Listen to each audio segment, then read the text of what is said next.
Your Excellency, thank you so much for hosting us and having us here. I speak on behalf of health workers, doctors, nurses, paramedics that have been systematically targeted since the first day of this conflict. And I don't use the word war because it's not a war. It is a genocide unfolding in front of us. What we have seen, and many of my colleagues have alluded to, is something unique in the darkest way possible, and that is the targeting of hospitals, the bombing of patients, the killing and abduction of doctors, medics, hundreds of whom, 370 have been killed so far, and 110 abducted and tortured. And the ones that came out were told, the stories were they were tortured worse than the non-medical staff. So there is a clear reason Israel's doing that. Just as the journalist Ibrahim and others have been putting their head above the parapet and showing what is happening to the world, we as medics and the Gazan doctors, who are the real heroes in Gaza, have been showing the world testimonies, medical testimonies of the injuries, the white phosphorus burns and others that are happening. And as a result, they are being targeted because they are the voices of truth. And when you speak the truth to power and you speak the truth to corruption, they bite back.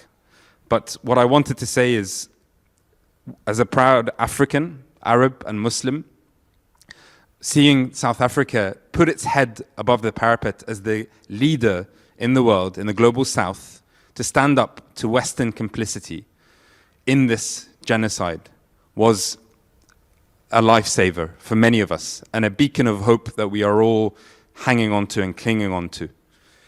I think it is important as well to note that the West, the UK, the US has been fully complicit in this. And I hope that South Africa will not, and the world will not rest its case when Israel is deemed complicit and, guilty, but actually that the UK and the US are also guilty of this genocide in many ways. And I hope that we as a collection can push for this to become sort of the next agenda. The last thing I wanted to finish on, I've traveled into Gaza many times over 10 years. I have met Gazans, many of whom have been killed, colleagues of mine that have been killed or captured.